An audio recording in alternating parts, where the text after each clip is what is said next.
সময় কত বড় নিয়ামত। একজন দার্শনিক বলছে যে সময়কে গুরুত্ব দিল না, সে নিজে কি গুরুত্ব দিল না। আমি একটা বরফ, আমি নিজে একটা বরফ চু চু চু চু করে শেষ হচ্ছি। তার মানে বরফ যেমন চুয়ে শেষ হয়ে যায়, একটা মানুষ তার বয়সটা চু চু করে শেষ হয়ে গেছে। সে 1 ঘন্টা বসে আড্ডা দিল, সময়টাকে নষ্ট করে দিল। ওটা কখন বুঝবে? যেদিন কিয়ামতের দিন একটা নেকির কারণে জাহান্নামের ফায়সালা চলে আসবে, তখন মাথা ঠুকে বলবে, কেন আমি চায়ের দোকানে 3 মিনিট সময় ফালতু কাটিয়েছিলাম। একবার যদি ওই ফাঁকে সুবহানাল্লাহ বলে নিতাম তা আজকে বেঁচে যেতাম। সময়ের কত মূল্য বন্ধু জেনেলেন ওই লোকের কাছে যার পরীক্ষায় ফেল করেছে, যার হাত থেকে ট্রেন ছাড়া গেছে, যে 1টা বছর কিভাবে তার কাটবে। অতএব বন্ধু, সময় এত বড় নিয়ামত। সময় আপনার সঙ্গে কথা বলে। আমার এই চুলগুলো ছিল কালো, সময় কিন্তু সাদা করেছে। আমার চোখে কোনোদিন চশমা ছিল না, যতদিন পড়াশোনা করেছি চশমা কি জিনিস জানতাম না। এখন কোরআনের পাতা খুলতে গেলে আগে চশমা লাগাতে হবে। সময় আমার চোখে চশমা এনে দিয়েছে। শুধু তাই নয়, 3 ঘন্টা কেন, একটানা 4 ঘন্টা বকেছে, কিছুই মনে হয়নি। এখন 1 ঘন্টা ক্রস হলে মাথা ঘুরতে শুরু করে। সময় আমার সঙ্গে কথা বলে। শুধু তাই নয়, একজন দার্শনিক বলছেন সূর্য মানুষের সঙ্গে কথা বলে। যখন সূর্য পূব দিকে উঠে তখন বিশ্ববাসীকে বলে, এটা কোরআন নয়, এটা হাদিস নয়, এটা তাফসীরে এসেছে। সূরা আসর আর ফজরের তাফসীর করতে গিয়ে 8 থেকে 10 রকম তাফসীর এসেছে। নাম কেন ফজর হলো আর নামটা কেন আসর হলো? তার মধ্যে একটা তাফসীর, যখন সূর্য উঠে পূর্ব দিকে তখন সূর্য বিশ্ববাসীকে বলে, ওরে সৌভাগ্যবানের দল, গত রাতে তুমি লাশ হয়ে যাওনি, কবরে তুমি যাওনি, তোমাকে আল্লাহ আবার একটা নতুন দিন দিয়েছে। তোমাকে আল্লাহ কত ভালোবাসে, আবার তোমাকে সুযোগ দিয়েছে। যে সুযোগটা তুমি কবরে চাইবে, যখন আযাব শুরু হয়ে যাবে তখন তুমি বলবে, আল্লাহ একবার ছেড়ে দাও, আমি গুনাহ আর করব না। সেদিন তুমি ছাড়া পাবে না। আজকে আল্লাহ তোমাকে ছেড়ে দিয়েছে, এই রকম 53 বছর তোমাকে প্রতিদিন সূর্য ওঠার সময় ছাড়ছে। সুযোগ পেয়ে গেছো, তওবা করে নাও, মসজিদে গিয়ে চোখের পানিতে কেঁদে নাও। হে সৌভাগ্যবানের দল, না জানি মাগরিবের আযান তুমি শুনতে পাবে কিনা, এর কোনো গ্যারান্টি নাই। কিন্তু ওই সূর্য যখন আবার পশ্চিমে ডুবে তখন বিশ্ববাসীকে বলে, বিশ্ববাসী রে, চলে গেলাম, তবে বলে গেলাম, তুই একদিনের রাস্তা কবরের দিকে আগিয়ে গেলি। তোর কবর যত দূরে আছে তোর কাছ থেকে একদিনের রাস্তা কেড়ে নিল। তুই কবরের দিকে আগিয়ে গেলে, তোর কবরে যেতে যদি 20খানা দিন ছিল, আজকে থেকে 19 দিন গুনবি, কালকে 18 দিন গুনবি। হে হতভাগার দল, সারা দিনটা গাফলতি করলে, তবে শুনেলে সামনে তোর রাত এসে গেছে, রাতকে পেয়ে গেছিস মানে তুই সৌভাগ্যবান। তাড়াতাড়ি একটা কাজ কর, এই রাতেই তুই রবের সঙ্গে আলোচনা করলে, রবের কাছে ক্ষমা চেলে, গভীর রাত্রিকার গাফলতির ঘুম তুই দিবি না। অতএব গাফেলরা প্রথম যে কাজ করে, এরা সময়কে নষ্ট করে। যে ব্যক্তি সময়কে নষ্ট করে সে মূল্যবান জিনিসকে হারিয়ে দেয়।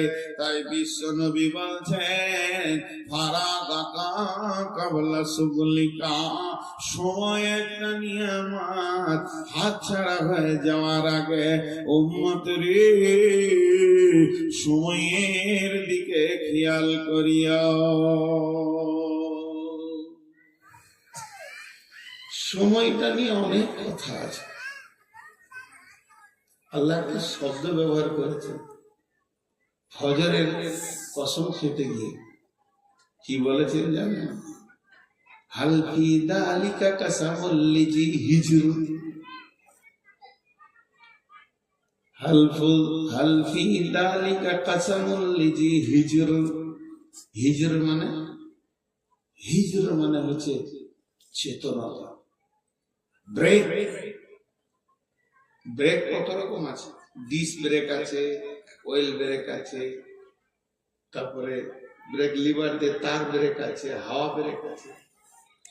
পৃথিবীতে যত ব্রেক আছে, বিমান থেকে নিয়ে, প্লেন থেকে নিয়ে, রেল থেকে নিয়ে, রকেট থেকে নিয়ে, সাইকেল পর্যন্ত সব ব্রেক গুলোকে যদি এক জায়গায় করে দেওয়া যায় মোটর সাইকেলের, কোনটাই ব্রেক নয়। ব্রেক হচ্ছে বিবেক, ব্রেক হচ্ছে বিবেক। একটা দামি মোটর সাইকেলে চাপানো হয়েছে, আর মোটর সাইকেলটা এত দামি, ও দু চাকাতেই ডিস্ক ব্রেক আছে, আর দামি ব্রেক আছে, কিন্তু যে চালাইছে ওর বিবেক ঠিক নেই, হয় মদ খেয়েছে আর না হয় পাগল। ব্রেকে কাজ করবে? জোরে বলেন, ব্রেকে কাজ করবে? আসল ব্রেক হলো বিবেক। ড্রাইভার কখন ব্রেক লিভারকে কাজে লাগায়? যখন ওর বিবেক আগে ব্রেক করে। কথা বুঝতে পারলেন? আল্লাহ বলছেন ওয়াল ফাজরি ওয়ালায়ালিন আশরি ওয়াসফি ওয়াল ওয়াতরি ওয়াল লাইলি ইদা ইয়াসরি। আল্লাহ চারখানা কসম খাওয়ার পর বলছেন হাল ফি যালিকা কাসামুল লিযি হিজর। আমার এই কসমগুলি কি বিবেকবানের চেতনা এনে দেবে না? তারা কি এখনো ব্রেক করবে না? এখনো কি জুয়াতে ঢুকবে? এখনো কি মদেতে ঢুকবে? এখনো কি তাসেতে ঢুকবে? এখনো রান্ডিখানা যাবে? এখনো বেশ্যাগিরি করবে? মেয়েরা বেপর্দা থাকবে, ছেলেরা লুচ্চা হবে, এখনো সুদের কাছে বসবে, এখনো সুদের টাকা কমবে, এখনো মদের বোতলে হাত দিবে। তবে ব্রেক কখন করবে? এদের কি চেতনতার ব্রেক এখনো হলো না? সময় কি এদের আসছে না? ফজর হয়ে গেল, সারা রাত চলে গেল, এখনো কি ব্রেকের ঢিলাটা থেকে গেল? এরা গ্যারেজে যাবে কখন? বিবেকের ব্রেকটা ঠিক করবে কখন?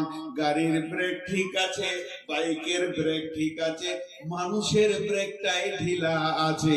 বাইকের ব্রেক ঠিক আছে, ট্রাকের ব্রেক ঠিক আছে, ডাম্পারের ব্রেক ঠিক আছে, বুলোরোর ব্রেক ঠিক আছে, মানুষের ব্রেকটাই ঢিলা হয়ে গেছে।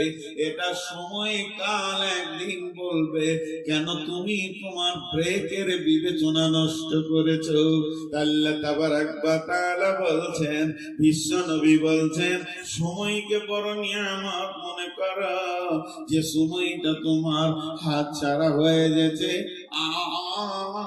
আর দ্বিতীয়বার তুমি ফিরে পাবে না। কয়টা বলা হলো?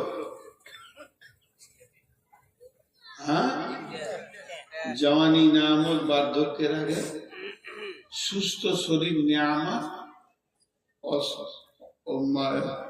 রোগা হওয়ার আগে, সময় নিয়ামত হাত ছাড়া হয়ে যাওয়ার আগে। नंबर 4, गेना का कबला फकारी का, गेना का कबला फकारी का। বিশ্বনবী বলছেন, সম্পদ একটা নিয়ামত, যেদিন তুমি ফকির হয়ে যাবে সেদিন তুমি বুঝবে মালের কি দাম আছে। 4 জন উঠলো, এরা 1 টাকাও দিবে না। বক্তা যখন মালের কথা বলেছে তো নিশ্চয়ই কালেকশন হবে। পাগলরা বসে থাকবে, বুদ্ধিমানরা ঘর যাবে। ঠিক বলেছি না? জি, একটু দেখেন তফসিরটা শোনেন। বিশ্বনবী বলছেন, তুমি ফকির হবে। পৃথিবীর সমস্ত মানুষ একদিন ফকির হয়, ভালো করে তফসির খুলে দেখলেন কেমন করে ফকির হয়। 50 কোটি টাকার মালিক আজকে আল্লাহ কালকে রাস্তার ভিখারি বানাতে পারবে কি পারবে না?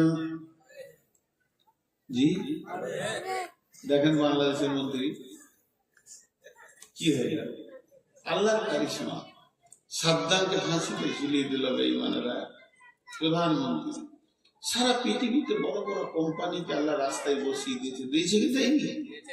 এটা একটা ফকির। 2 নম্বর ফকির, থাকতে গরু বইনা হাল, তার দুঃখ সর্বকাল। ও কাকে দেখাইছে ক্যামেরাতে? ওই আমি হিরো আছি, তুমি বসো। এগুলোতে মাথা কেটে দেয়, বক্তব্য লাইন কেটে দেয়। হ্যাঁ বসো। বুড়াটা কি দেখো সব।